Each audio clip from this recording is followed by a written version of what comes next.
Um, you can. Okay. That's a microphone. Yeah. All right. Perfect. So we're talking about compromising with ourself. Not compromising with ourself. That's really what we're talking about.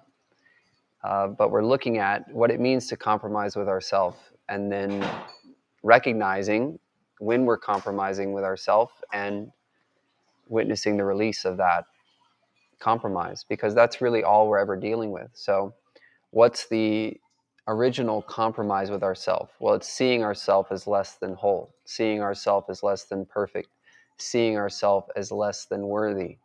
And then when we see ourselves as less than whole, see ourselves as less than perfect, see ourselves as less than worthy, which is really the epitome of grandiosity, we see ourselves as small, we see ourselves as limited, we see ourselves as lacking, we see ourselves as weak, then that is going to translate into the way that we relate to our thoughts, our inspirations, what we have coming through, everything in our experience, because we're not being true to ourselves. We're not seeing ourselves as we actually are.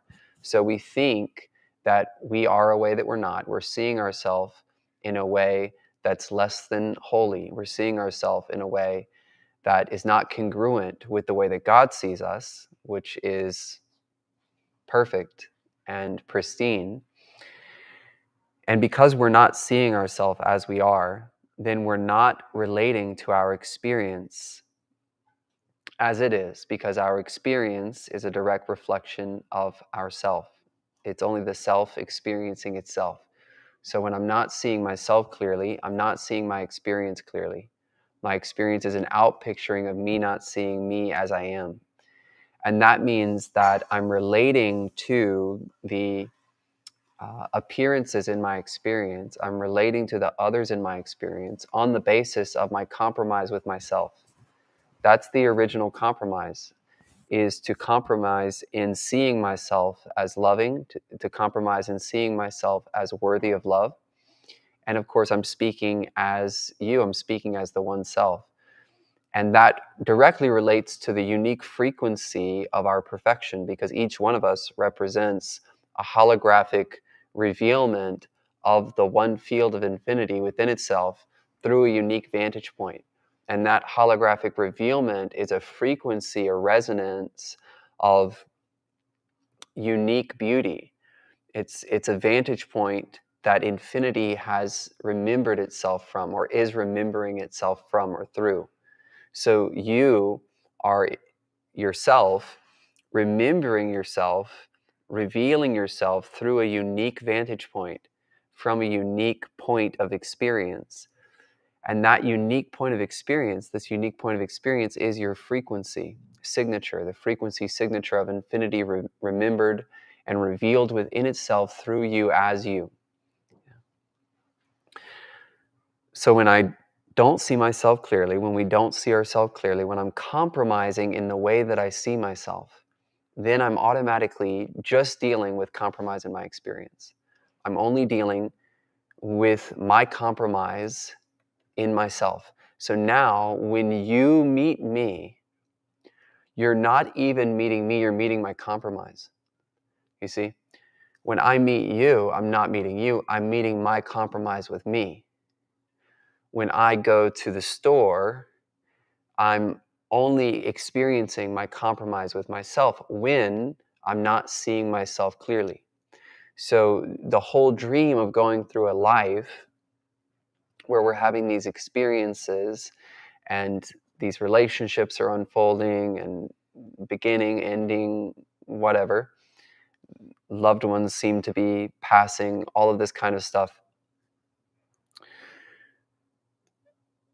That entire picture of seeming to traverse linear time and space is really a picture painted by my compromise with myself.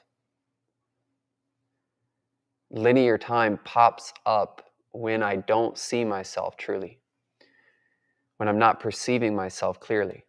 So we can say linear time is the symptom of not seeing myself clearly. Now it's a chosen experience. So I chose to taste what it would be like to not see myself clearly or to conceal myself. We chose as one self to taste what it would feel like to conceal ourselves. And in that concealment is contained the revealment. Concealment and revealment are simultaneous in this field.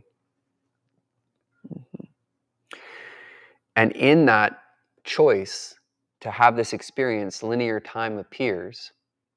And in the package of linear time come all of the personalities that I'm relating to, I think I'm relating to more accurately.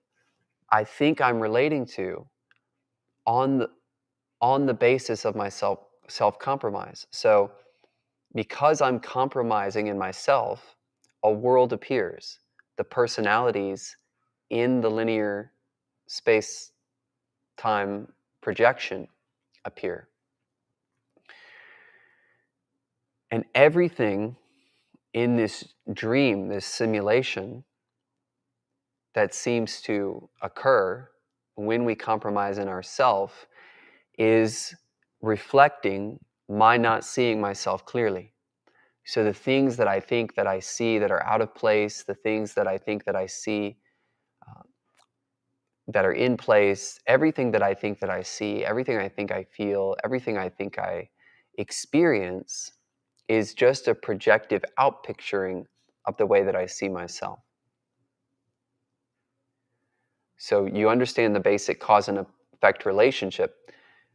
When at the level of cause, the level of the projector, I think this thing, then at the level of effect, at the level of the screen, there's a direct reflection. There's a direct mirroring of what me, I, you, this one self, this one field, what I'm taking myself to be. So we can just say that the cause and effect relationship is a direct reflection of either compromising with myself or not compromising. So from A Course in Miracles, salvation means no compromise whatsoever, or is no compromise whatsoever. No compromise whatsoever with who? With you. It's not no compromise with a God out there. It's not no compromise with others. It's no compromise with yourself. And that is the same as no compromise with God and the same as no compromise with others.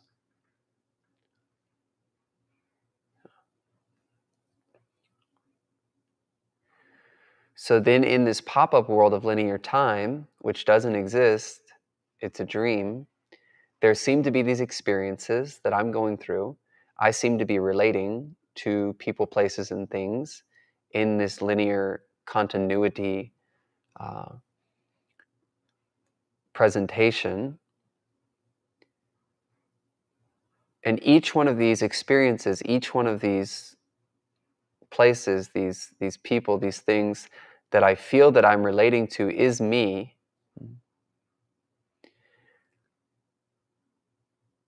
Not seeing myself as I truly am.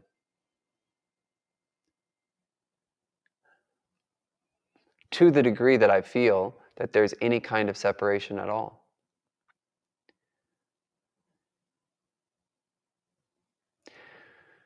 So the journey without distance is really getting honest with ourselves about where we're compromising with ourselves, where we're not trusting ourselves.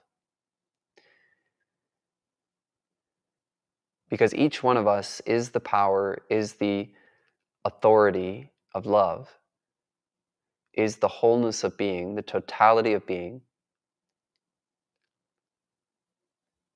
choosing to experience itself in a certain way.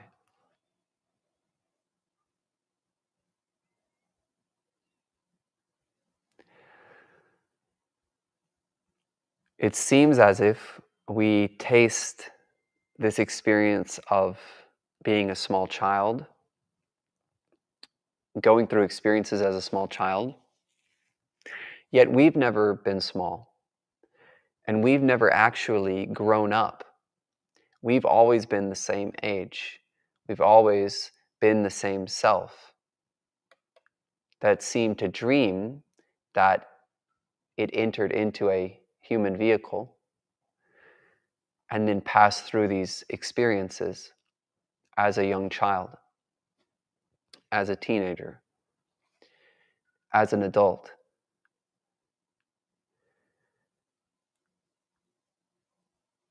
And the whole point of going through this experience is to know ourselves more fully, to know ourselves from a unique angle, from a unique point of view, as one singular being, whole within itself, which has inclusively realized itself through the vantage point of Andrew, through the vantage point of John, through the vantage point of Hillary, through the vantage point of whoever.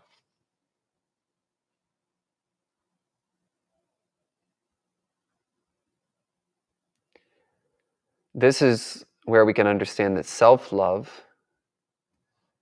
is everything, because self-hate is what shows up as the appearance of linear time, as the appearance of the world. Self-hate and compromise with myself are the same. Whenever I'm compromising within myself, whenever I'm not seeing myself clearly, there's automatically a certain tension that is present in my experience. And the reason for that is that I'm nudging myself back towards my own truth.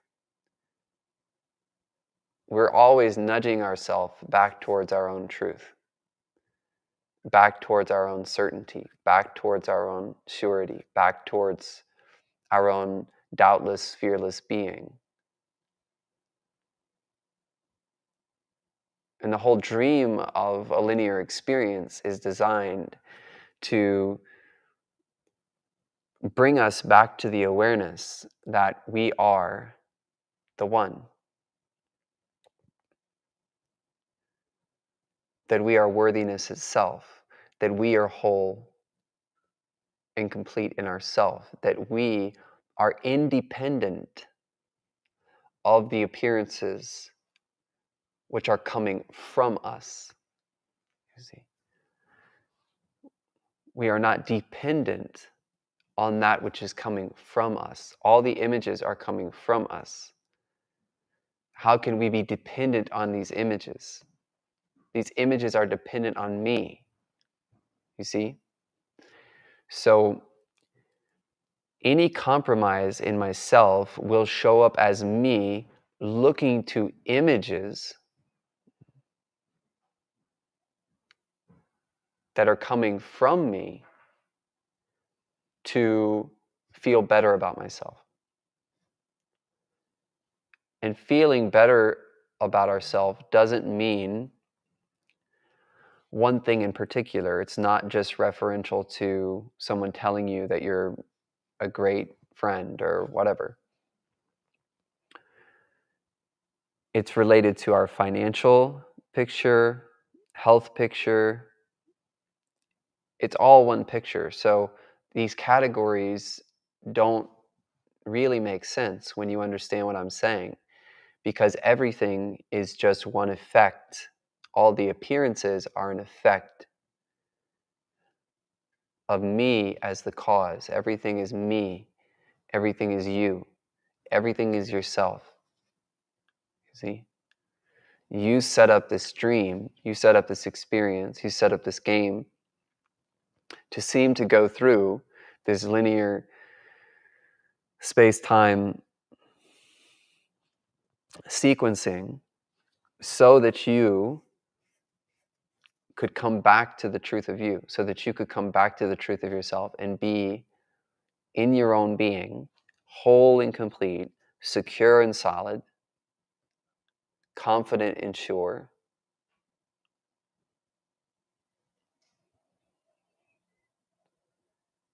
And clearly see and understand that there is no world, that there's only you. And from the place of seeing that there's only you,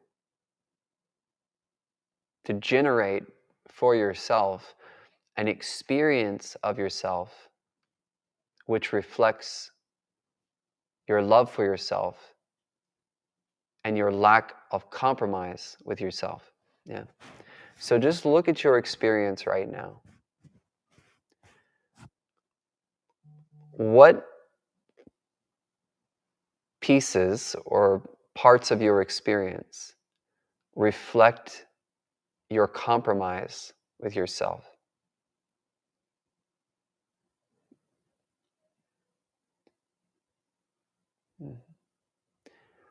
Basically, this means, like, what is it that's in my experience that I don't want? That doesn't feel true for me? Your experience is the total picture. That means sensation, emotion, perception, and thought. It's all thought. It's all vibration. So where do you have sensation, emotion, perception, or thought that reflects a compromise with what it is that you truly want? You see? It's an interesting question because it really takes us back into the realm of responsibility so that we can see that actually the only thing we're experiencing is what we want. Mhm. Therefore, the only way to refine our experience of ourselves is to take responsibility for wanting whatever it is that's appearing in our experience, or else it wouldn't be appearing in our experience. It's here to help me to realize something. That's the reason that it's here. And that's the reason that I've asked it to be here, to help me to get clearer about what I truly want.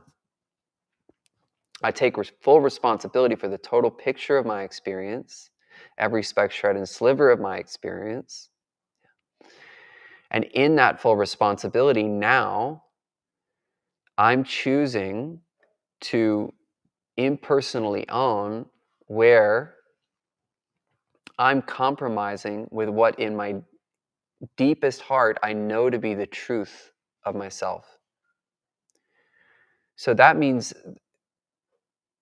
it's a compromise for me to have judgmental thoughts in my experience. It's a compromise for me to have any kind of lack thoughts in my experience, to have any kind of sensation that seems to be based in lack in my experience.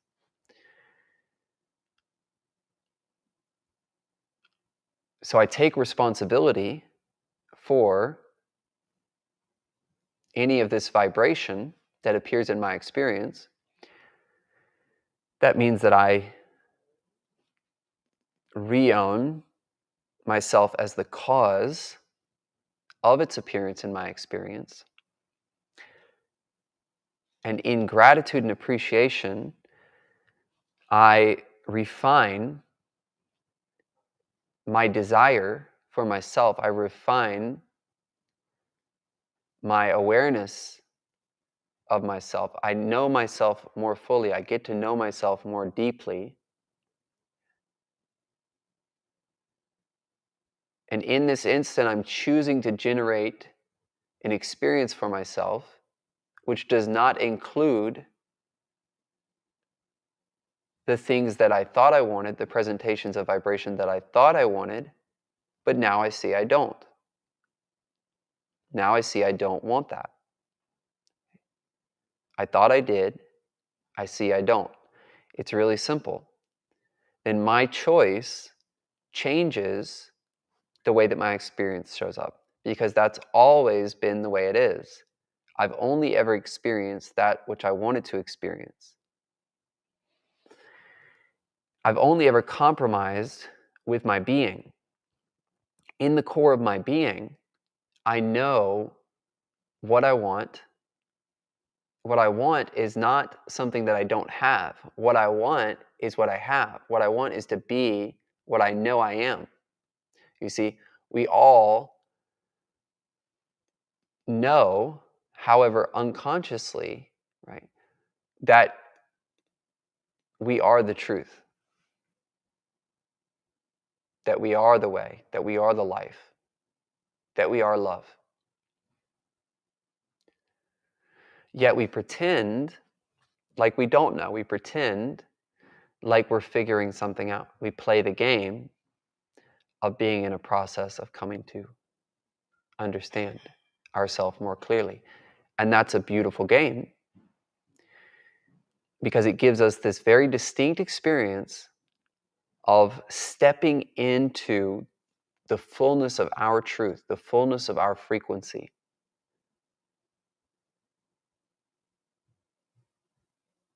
The fullness of the presence of our being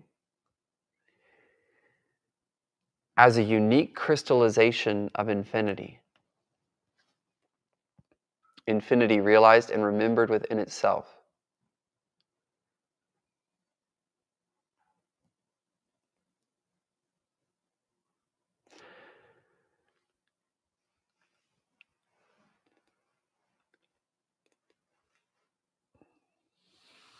When we are deceived about ourselves, we think that we are a dark being.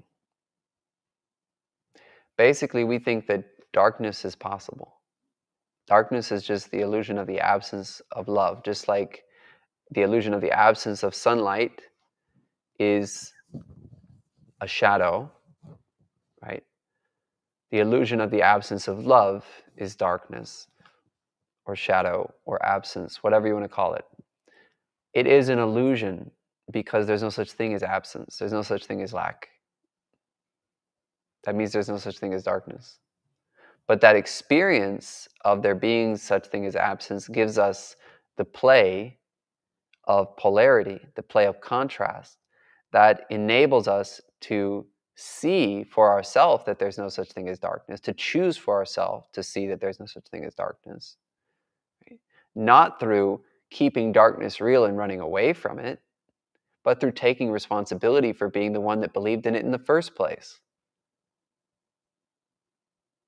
It's not some sort of like external event. The universe comes from you. You don't appear in it. The world comes from you. You don't appear in it. Everything comes from you. So taking responsibility for being the one that made it all up in the first place. So where am I compromising with myself? Where am I compromising with what I know is possible for me? That's the question. Where are you compromising with what you know is possible for you? What feels good for you? What feels true for you? And it's not about doing something that others are going to recognize. That would be a compromise with yourself. To do something for others to see is a compromise in self.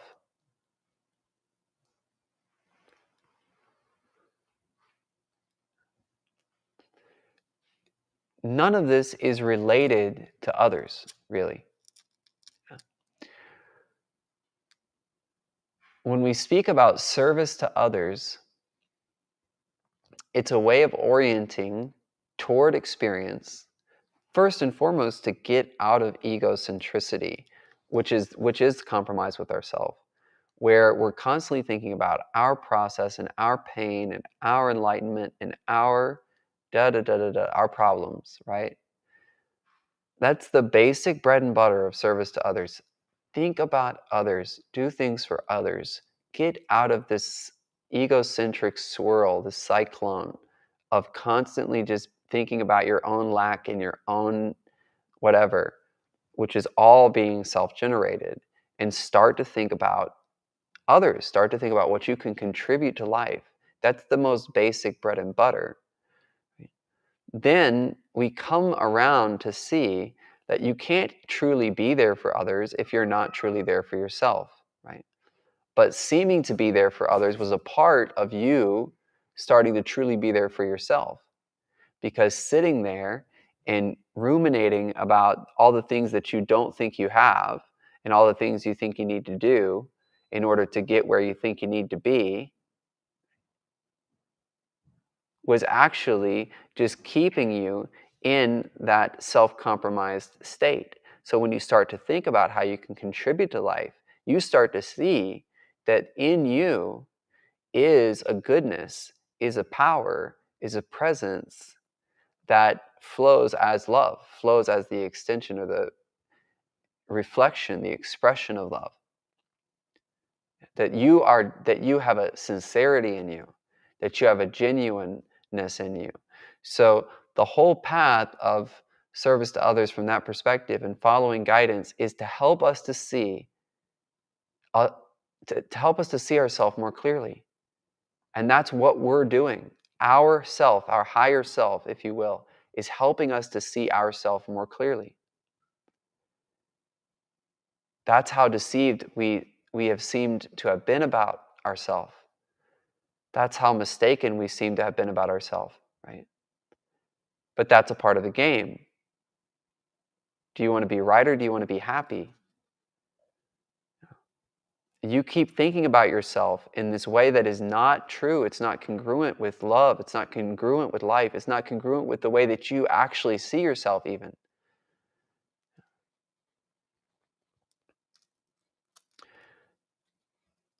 To continue to think about yourself in a way that's less than whole and less than perfect is the one thing, right, that doesn't match up with the flow of creation. And so the flow of creation is basically pulling with a gravitational magnetism, right? Every point of the being, which is the whole of the being, that is thinking about itself in a way that's less than perfect, in a way that's less than loving. It's pulling the mind, it's pulling the being into an awareness that it is the truth, it is perfect, it is precious, it is blissful, and it is you. Okay, it's, again, we're talking about ourselves here.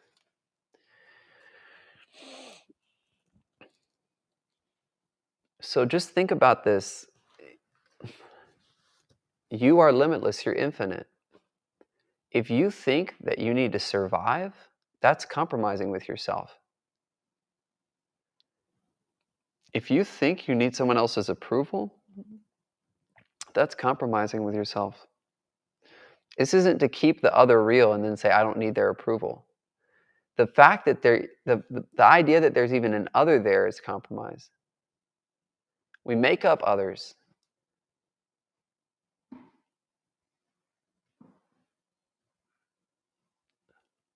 When we're not loving ourselves. We make up worlds when we're not loving ourselves. We make up worlds to love ourselves, to come back to loving ourselves. And then to be the creation, the demonstration, the revealment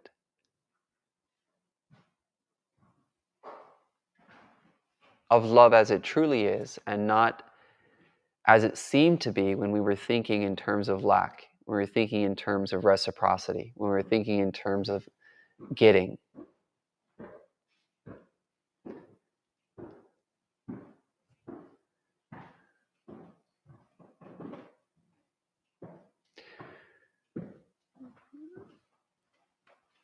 You're perfect, you're whole, you're complete, you're everything.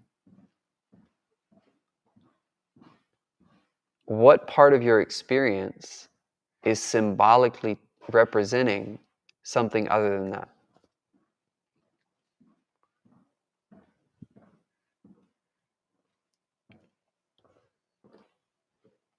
And who's responsible for your experience?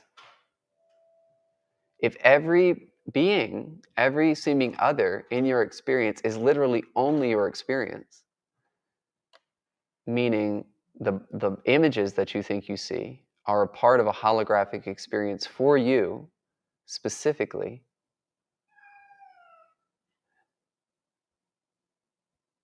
and no images exist independently of your perception. There's no objective way that things are out there.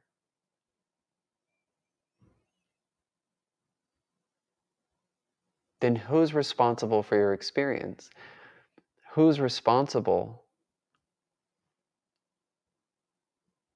for the way that you are choosing to experience yourself, which is inclusive of all of the others in your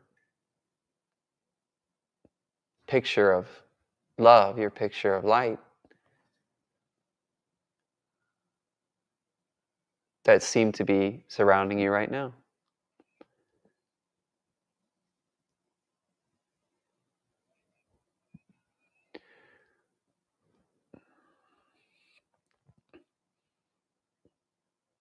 So we're basically becoming conscious of where we're compromising with ourselves, and we're stepping into the maturity of not compromising with ourselves. So even feeling like, we could say that in order to even stay in this domain of experience, there's still some compromise, because if there was zero compromise with ourselves, then we wouldn't even be, let's say, the whole process of revealing the pure divinity of the Creator is just a process of releasing finer and finer compromise. So in one sense, we're exploring compromise, right? In another sense, we're stepping out of compromise. That means, in terms of the way that things have been, thinking about the world in terms of physicality and duality and survival and getting and competition and comparison and lack and limitation in all of its various presentations as evidence of separation, that has just been a compromise in my being. That's been a compromise in your being. Now we're waking up from that compromise. We're stepping out of the compromise that the world that we thought we saw was only a reflection of. As one self, we're maturing out of our compromise with ourselves. And the world is only a holographic effect of our compromise on the level of cause. So as we step out of that compromise and we don't compromise in the truth of our being as love, and we step into seeing that we are love, we step into seeing that we are light now. In this instant, we choose to see it. To step into it is not some sort of dramatic thing. It's a choice. We simply recognize it feels this way to compromise with myself. That doesn't feel good. There's a reason that that tension is there. There's a reason that that tension develops when we're compromising in ourselves. It's like something getting heavier and heavier until we drop it. So as soon as we're in compromise with ourselves, if you can imagine, it's like a bucket that starts to fill with water, and it's going to keep on filling with water, filling with the tension of not being true to you, until you realize that you're holding the bucket of not being true to you, and that you don't want to hold it anymore. And when you see that you're holding it and you don't want to hold it, then you drop it.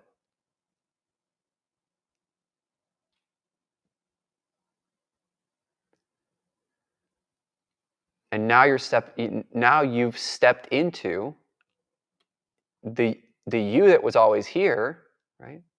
But it's a parallel version of you, we could say. Yeah. It's a parallel version of your experience.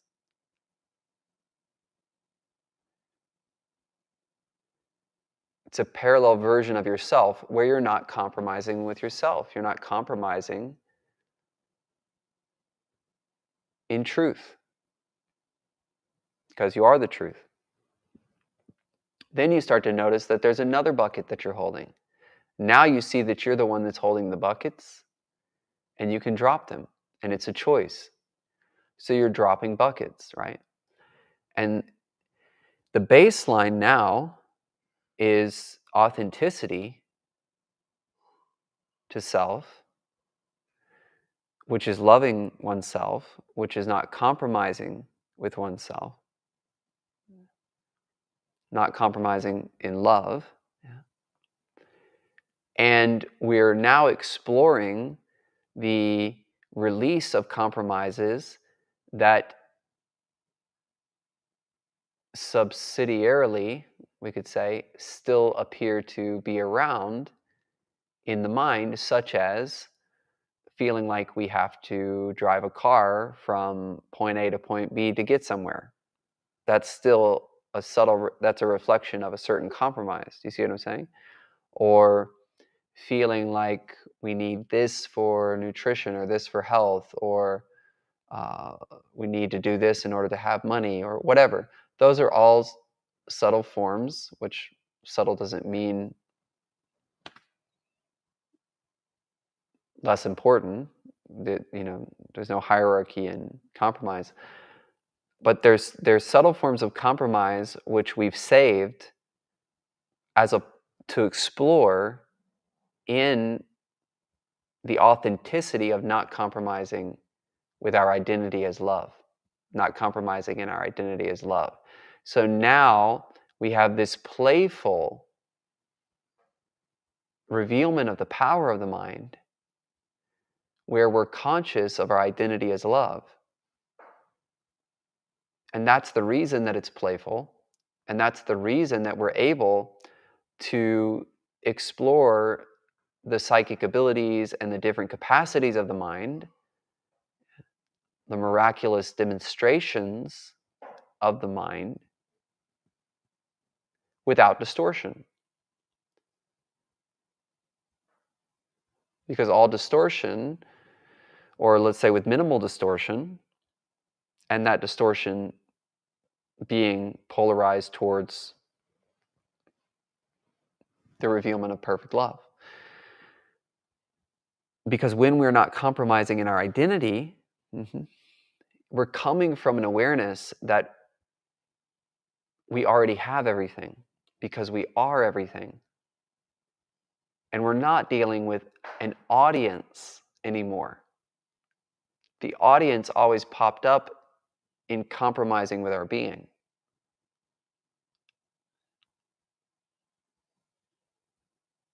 So that means that you're the only one around. We're all the only one around. And we're having fun being the only one around. We don't need an audience, right?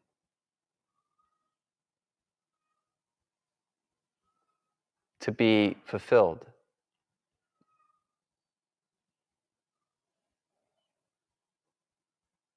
You see?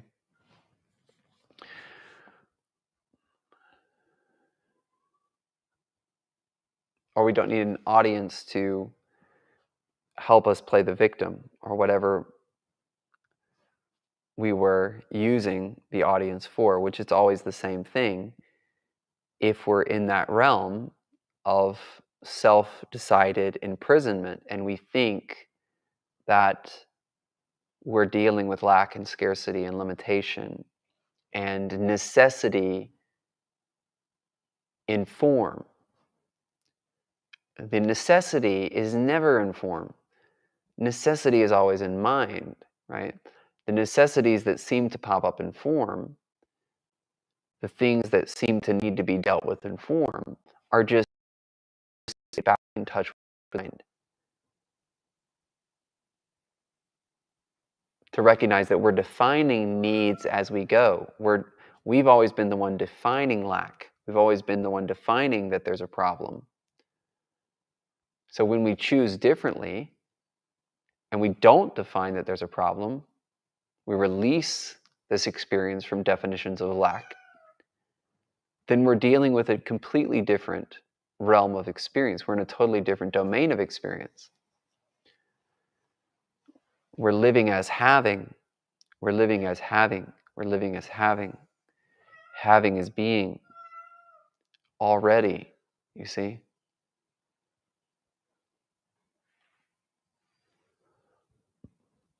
So for a mind that feels like it's fun to be tossed around by its own generations and feel victimized by them, what I'm describing may seem like a bore.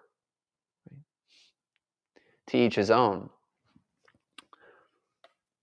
Inherently, we all are attracted to love. We all are attracted to true power. We all are attracted to grace and glory because we're attracted to being ourselves. So it's guaranteed that we're going to come back to ourselves, which we never left. But we all have the choice, the freedom to experience ourselves in whatever way we want to. So this isn't to say that you need to do anything, because you don't need to do anything other than what you feel you need to.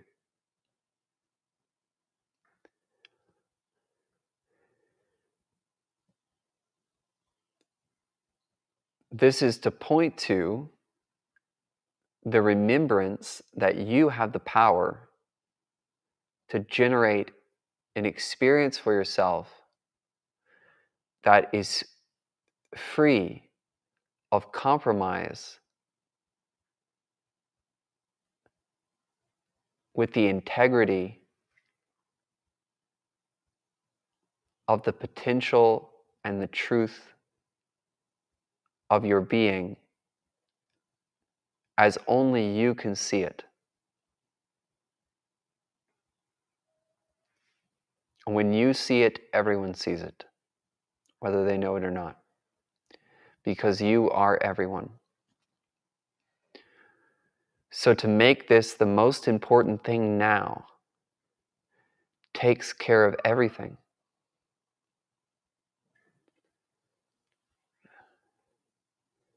To not go a single second more in this life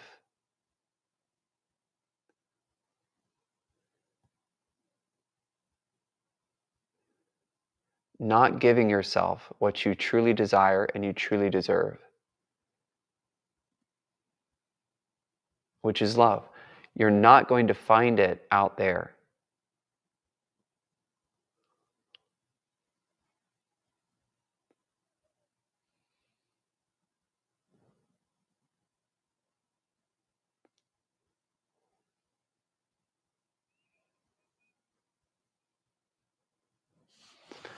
So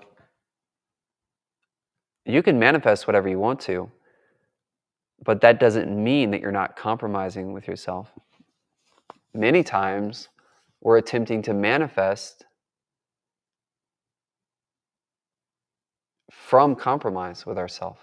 That's the reason that we're even moving towards manifestation. So it ends up being helpful because everything is helpful. But this is about you being you. This is about you giving yourself now what it is that you say you've always wanted.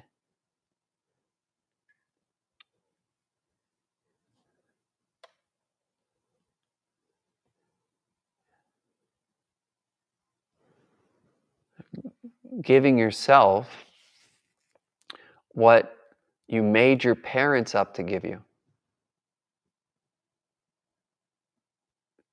What if you give that to you? And then let us all off the hook? You know? Everyone appreciates it. We all appreciate it when we're not looking to each other to do for us what we're not choosing to do for ourselves.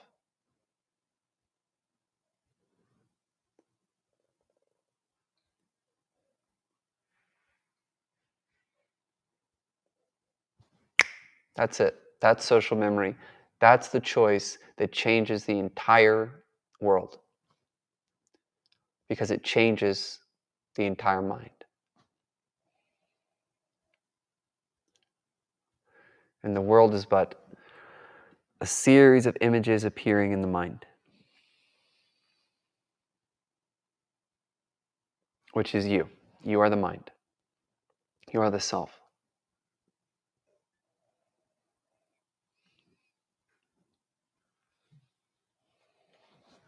Mm.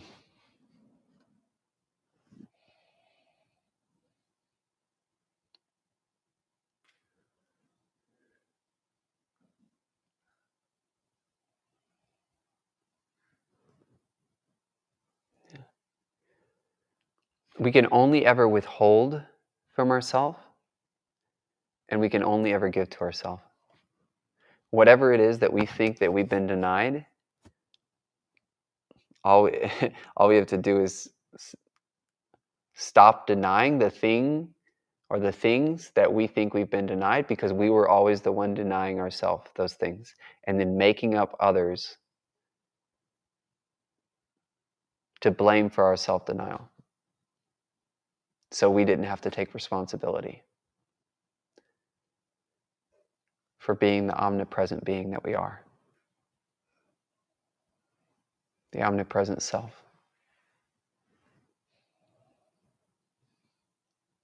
There's no scales, no hierarchies.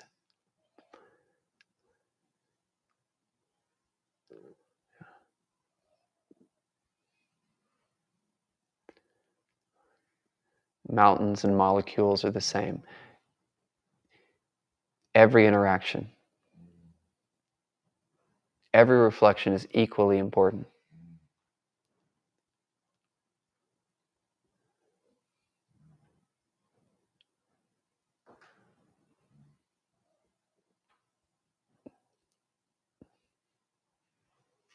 Mm-hmm.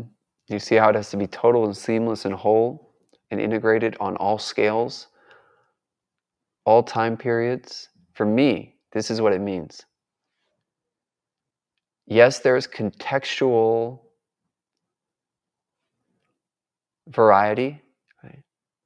But the integrity to being doesn't change.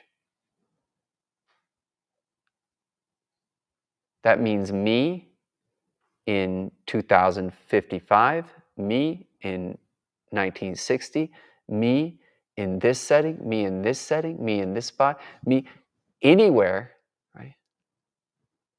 Any potential possible, and I'm not saying that you need to go into these hypotheticals. I'm just pointing to integrity of being now is the total inclusion of anything that could ever occur without exception. So there's zero room for but, or if this occurred, then no, listen, you don't change, you don't move from your integrity to yourself. That means you're free. That's why it's called unconditional, because the conditions that seem to change do not change you and your love for yourself and where you're coming from.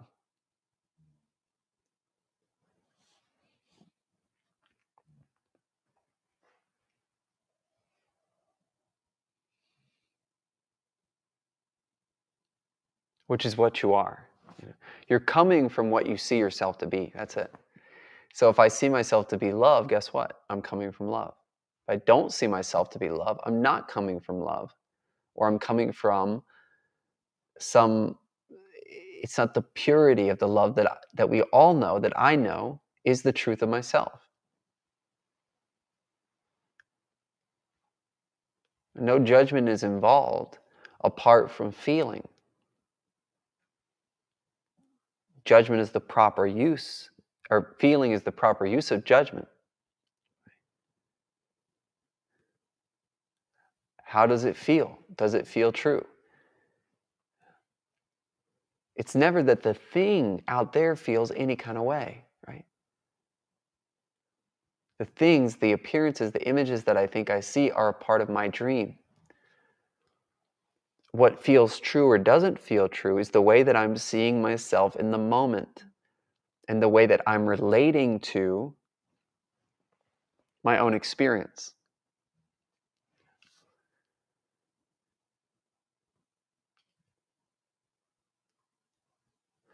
So it's not that this activity doesn't feel true, right? It doesn't feel true for me to be engaged in this activity. See, it's not about the thing. That's judgment. That's the level confusion. See? That's the justification for judging when someone else is doing that thing that didn't feel true for you, because you associated it with the activity instead of your integrity of being.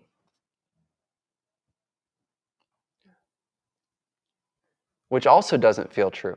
So that's the guarantee, because it's not going to feel true to judge you,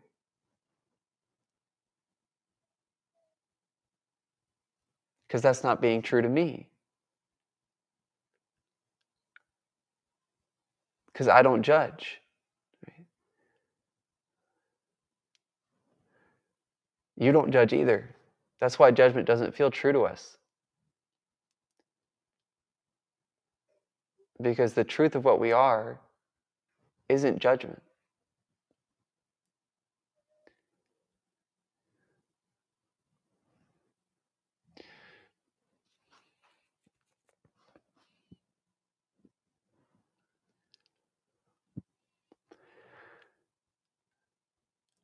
So basically, in a backwards, upside down dream of a world, we think that we start out impure and we become pure. We start out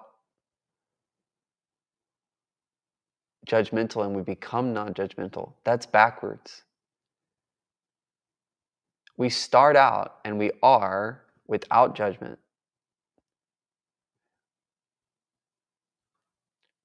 We start out and we are purity itself. We are love itself.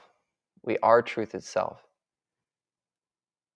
Then we think about ourselves in a way that is not true. We have just a brief consideration of a little what if tick. Compromise. We think what it would be like to not be what we are, and seem to take that seriously. And then from the perspective of that seriousness, it seems like we're becoming holy. We're becoming pure. We're becoming love.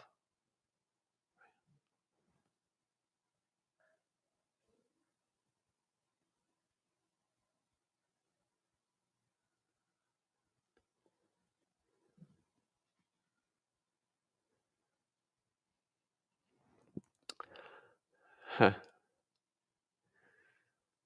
That's an imagination. We can't even say that we're unbecoming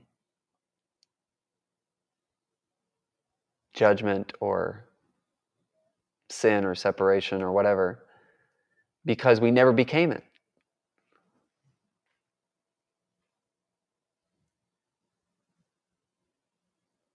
It never occurred. It was never accomplished. So any relationship to what didn't happen is an affirmation that what didn't happen happened.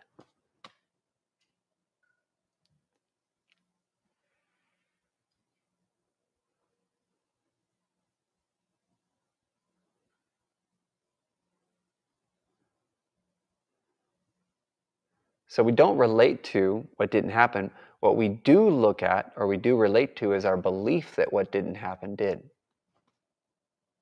which is a choice now. That's the only thing we're dealing with. Thought, sensation, vibration. There's only the field.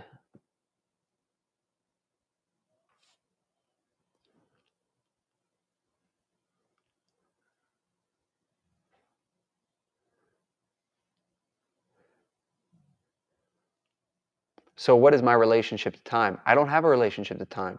Neither do you. You only have a relationship to your thought of time, which is your thought of yourself. Now, relationship is always present. It's present. You see? And it's always you with you. So how am I supposed to relate to time? Well, you're not supposed to relate to time. You can't relate to time. You can only relate to your belief in time. Which is meaning you can only relate to your own mind. Your relationship is with you. What are you seeing yourself to be? What am I taking myself to be right now? What am I believing? How am I choosing to delimit myself and experience myself? Now, I'm not in time, getting out of time. I'm not on earth, getting off of earth.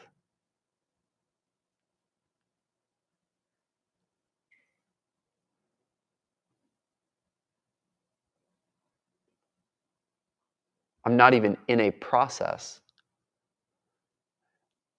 I'm relating to my idea of myself in this living moment.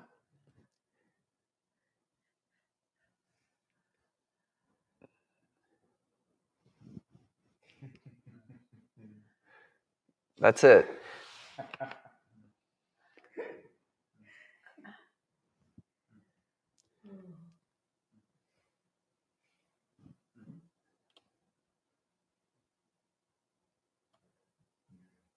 And that can seem to be an idea of myself in a process.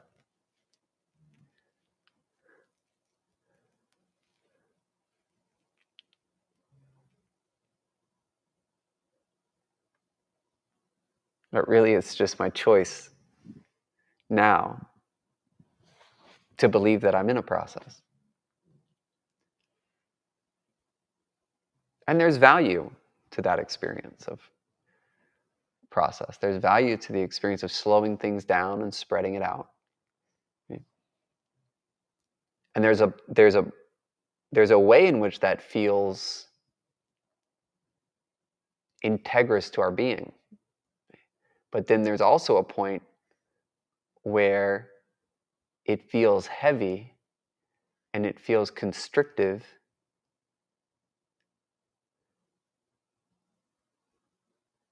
because it's non-essential and it's actually a delay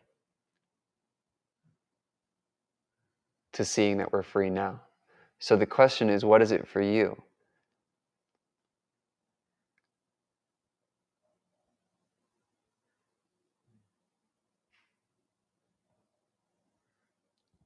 So it's not that the process feels a certain way. There is no process.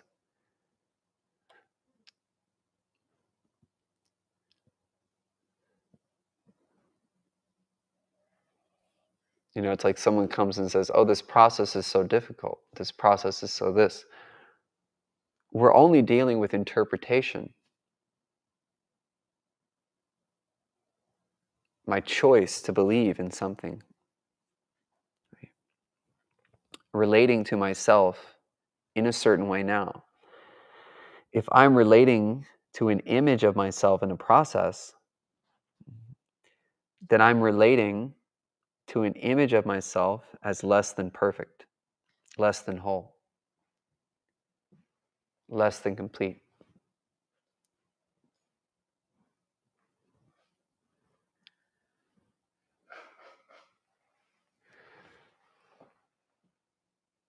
So I can choose now to see that what I'm dealing with is my thought about me.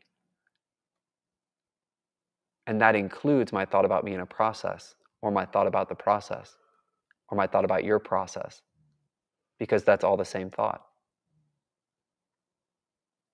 And it's zero distance from myself. Yet it can seem to propose that there's distance in myself. Distance between me and where I want to be, distance between where I am and you are.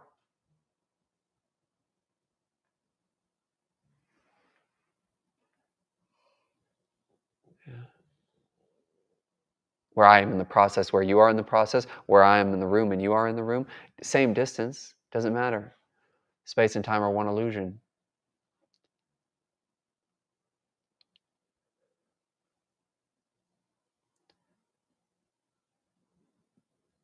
It's an immediate choice.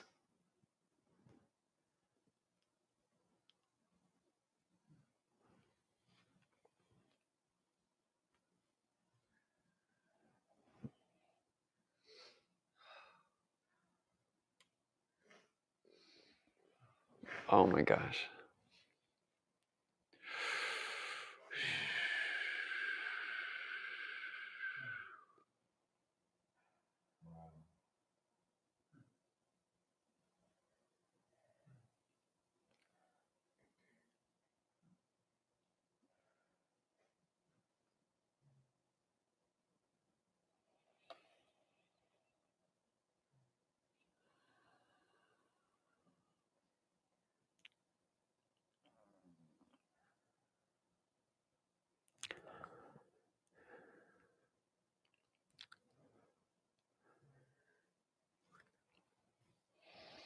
Okay.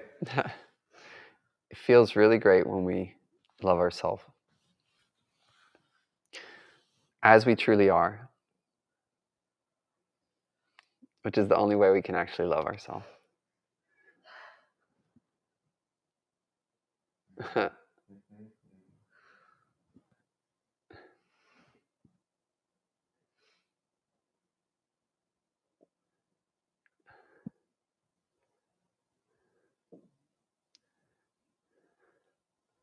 You see, nobody owes you anything.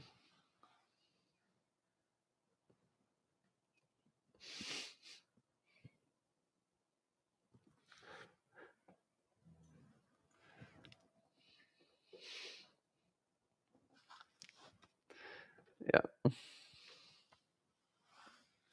Nothing's keeping you from anything.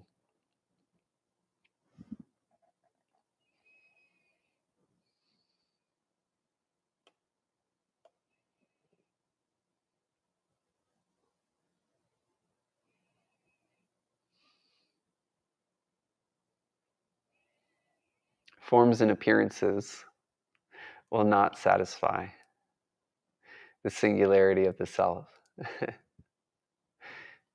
Only you will satisfy you. And then you can play. You can play. I mean, you're already playing, but you can mess around with whatever you want to. But you'll only be messing around with you.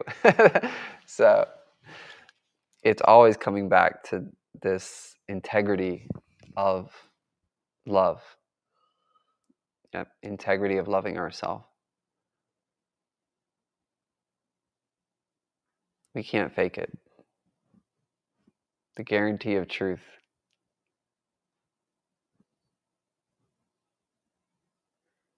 All that seemed concealed is revealed. Thank you guys. Love you. See you soon.